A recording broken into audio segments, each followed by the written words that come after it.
On sait que l'chot avelout pendant Purim, elles sont noagot exactement comme Shabbat, que Dvarim Shebesina il doit les faire et Dvarim Shebefalesia il doit pas les faire. Par exemple, s'asseoir par terre, il restera pas puisque c'est Befalesia.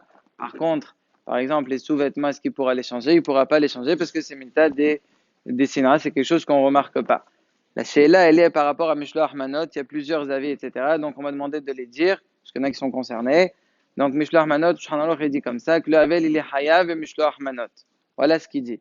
Quand il dit il est Hayav, ça veut dire qu'il est obligé de donner. À partir d'un, il est déjà quitte. Le deuxième, troisième, c'est une osafa, c'est un hidoul, mais c'est pas une obligation, donc il pourra en donner qu'un seul. Quand je dis qu'un seul, c'est-à-dire deux manotes, les shehad. Par contre, pour recevoir, les gens doivent savoir qu'il est Havel, et donc on ne devra pas lui en ramener. Ça, je me suis renseigné chez le Beltal, c'est seulement si le Havel il est là-bas, qu'il est tout seul. Mais si jamais il a une famille, quand c'est une famille qui donne à sa famille, il n'y a pas de problème, on peut lui donner comme d'habitude. Voilà, ça c'est pour le Khot Havelot. On change tout de suite, on passe à la Lacha, Haya Vinish Levasumé, Beporia, Adelu Yadam, Ben Aruman, Le Baruch Mordechai. Cette phrase-là, elle est ramenée de Shulchan Aruch, et elle a été dite par là-bas dans ma Masechet Megillah Daf Zain. Alors, il y a beaucoup d'explications sur cette phrase-là, sur cette halakha. On va essayer de développer un peu ce sujet. Alors, là, déjà, il faut savoir que ça commence avec la Gemara, où juste après qu'elle a dit cette phrase de là-bas, elle raconte une histoire sur là-bas. Elle raconte qu'une fois, ils ont fait sur d'être Mishté, sur d'être Purim, lui, là-bas, et Rabbi Zera. Une fois que là-bas, il a bu, il a fait comme il a dit, eh ben, c'est marqué Shahté le Rabbi Zera. Il a été Shahté Rabbi Zera, il a égorgé. Après que l'effet du vin, l'effet de l'alcool est parti, il a vu ce qu'il y a. C'est marqué qu'il a prié sur lui, il a prié pour la Bizera, et il a revécu, il lui a fait Hayat Amitim. Bon, l'histoire elle se finit bien. L'année d'après, le Bizera il dit à la allez, on refait sur notre Mishnah ensemble. Ah ben, il lui a dit, ah non, les Nissim, c'est pas tous les jours. L'année dernière, on a eu un S, c'est pas sûr qu'on l'aura encore une fois.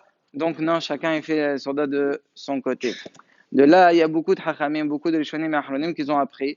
Quel est le rapport entre la première Memra de là-bas et l'histoire? C'est justement pour nous apprendre que c'est pas la halakha. Regarde ce qui est arrivé. Le fait que Hayavini Shebasomi, regarde ce qui est terminé à la fin. Nous, on n'a pas le mérite de faire Tchayat Amitim, on n'a pas encore à ce niveau-là. Donc, on n'est pas sommaire sur le NES. On ne peut pas arriver à appliquer cette mission comme il faut. Donc, la halakha n'est pas comme ça. Il y a beaucoup de Rishonim qui disent ça. Par exemple, il y a Rabbeinu Ephraim qui était un élève du Rif, il y a le Raza, Rabbeinu Zerah Lewi, il y a le Nimor Yosef qui dit ça dans un Talambam, il y a le Ribab, il y a même des Achronim comme le Bah, le Hatam Sofer et encore d'autres. Cependant, il y a beaucoup d'autres Rishonim qui ne pensent pas comme ça. Le Roche et le Rif, ils disent non, c'est comme ça la lacha, il faut l'appliquer tel quel. Ah, tu as ramené une preuve de Maseret Merila, et je l'ai trop. On peut repousser. Comment on peut repousser? Il y a une autre Gemara dans Maseret Shabbat d'Afrofneuno. Ah, là-bas, la Gemara, elle explique par rapport au Mazalot. Quand quelqu'un est né, ça dépend de la période, à quelle période il est né. Et en fonction de cette période, il a un Mazal. Et ce Mazal, c'est des traits de caractère qu'il aura. Et là-bas, il dit, enfin, la Gemara, pas là-bas, la Gemara, il dit, que celui qui est né dans le Mazal Ma'adim, il faut voir dans les détails là-bas ce que c'est, bah, il devient l'Océa. C'est le sang, ça veut dire qu'il veut verser du sang. La Gemara, elle pose la question, il dit, ah là-bas, voilà, toi, tu es pas l'Océa. Il dit, non, non, non. Il y a quand même, par exemple, les Shohait ou Mohel. Ça veut dire que quand quelqu'un il est un juif bien daté comme il faut, eh bien, cette envie qu'il a de verser du sang, il la canalise dans le bon sens. Il sera un Shohait, il sera un Mohel, etc. De là, on déduit que là-bas, il est né dans Mazal Ma'adim. Donc, lorsque dans Maser Merila, il a fait ça, c'est suite au vin. Le fait qu'il s'est saoulé, qu'il a bu beaucoup, donc les traits de caractère de base sont revenus. Donc, c'est pour ça qu'il a fait ça. Mais sinon, si un homme n'est pas né dans ce Mazal-là, il n'y a pas de problème. Il applique la lara comme il faut. Il y a le Meir et le Mal, là-bas, ils ne sont pas Gorsim Sharté avec Shin, mais avec Sin. On dirait que le Sin et Sa, mère, ça peut se changer. C'est Mithalev, ça devient Sarté. Mais la Shan Sarté, ça veut dire qu'il a essoré, c'est-à-dire qu'il lui a puisé beaucoup de force. Mais ce n'est pas qu'il lui a fait vraiment ça. On a le Yarbes qui raconte au nom de son père, donc le Hacham Sevi. Il dit comme ça que le Hacham Sevi, quand il était jeune, il appliquait cette mission comme il faut. Vraiment, il se saoulait jusqu'à comme il veut, Kipchoto. Mais sur ça, le Yarbes, il dit, d'ailleurs, entre parenthèses, le Hari, donc selon dans Shah al-Kavanot, le Kafahim il ramène, il dit vraiment la même chose, c'est une halakha qu'on fait Kipchuta. Mais le Yarbes, il continue, il dit, il faut faire attention. Cette halakha, elle est, ok, l'halakha nifsera comme Shulchan Aruch que Hayav. Mais ça, c'est seulement si un homme, il est gibor. Mais si un homme, il est halash, ça va lui causer des problèmes si jamais il boit trop. Il est pas tour. Il amène une preuve, cette fois de Masach Dalim Daf même tête. Là-bas, la Gemara raconte avec une matronita. Matronita, c'est comme si vous dites une reine, une princesse. Elle a vu une fois Rabbi Yehuda ben Rabbi Elahai. Elle a vu qu'il était rouge. Il lui a dit quoi? Toi, tu es poser à la et tu bois. On sait que quelqu'un qui est poser ne doit pas boire, sinon il va dire n'importe quoi. Il a répondu, il a dit pas du tout. Il a dit, moi, quand je bois l'herba kosot, l'elpesah, j'ai besoin d'attacher ma tête tellement j'ai mal et tellement je me sens mal jusqu'à Shavuot. Ah, alors c'est quoi cette rougeur? Il dit, ça c'est Chokhmat Elam Ta'il Panav. Ça c'est la Chokhma qui s'extériorise, mais c'est pas que j'ai bu. De là, mais d'ailleurs, le Yarbès, il dit, pourquoi il a dit à partir de Pessah? Pourquoi il n'a pas dit à partir de Purim? Purim, c'est juste un mois avant.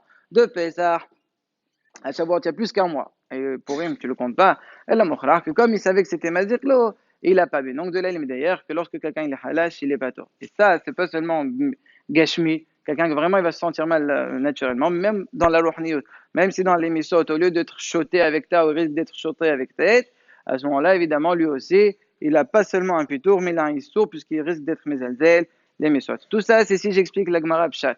Encore plus si je prends les pilochim qui sont derech, mais j'en donne quelques-uns. Par exemple, ceux de Tosfot. Tosfot, quand ils disent Hayav inish levasu mais un deloyada, c'est-à-dire quoi un deloyada ben al-Rahman? C'est pas qu'il sait plus, c'est quoi? On dit al-Rahman ou Baruch Haman, c'est pas ça. C'est qu'il sait pas continuer la suite, Baruch Haester, al-Raz zereshwashte ou echole. Ou bien on a le Sefer HaMeorot qui dit que ça veut dire Arad, Arad c'est lo, velo Arad Bichlal. Jusqu'à, mais pas jusqu'à vraiment, c'est juste avant. Et on a aussi le pirouche de Sefer HaEshkol qui dit, c'est-à-dire quoi un deloyada? Il parle de la gematria, parce que al-Rahman et Baruch Mordechai, c'est la même gematria. La gematria de chacun, c'est combien? C'est 502. Et il y a un autre pirouche qu'en vérité, il y a un piyut, où là-bas, après chaque baït, on devait répondre une fois à l'Olaman, et le prochain, Baruch Mordechai, et ainsi de suite. Si quelqu'un il est un peu méboulbal, même avec un peu de vin, c'est fini, il perd le fil, il risque de répéter deux fois la même chose. Dernier pirouche, que Rabbi Shlomo Zalman Auerbach, il dit que cette halakha, peut-être cette année, elle ne s'appliquera pas. Pourquoi? Parce que cette halakha de Hayav Enish Levasoumé, c'est justement pour que quelqu'un il oublie ses soucis. Et comme il a toute la journée les Aniyim qui le demandent à Purim, il y a beaucoup qui toquent. Alors pour lui faire oublier tous les soucis, allez, on lui dit bois. Mais si jamais le Mashiach il arrive, donc la Simcha il sera déjà là. C'est vrai que Purim ne sera pas mitbatel, Hanouka ne sera pas mitbatel, mais ce détail-là, c'est possible, il sera mitbatel puisqu'on sera déjà Sameach sans ça. Dernier point, les Nashim ne sont pas concernés par cette halakha de Hayav Inish Levasoumé. Ils sont Hayav de manger, pas simplement de cuisiner comme doivent manger, faire la sonda, mais de se saouler, ils sont ptulot.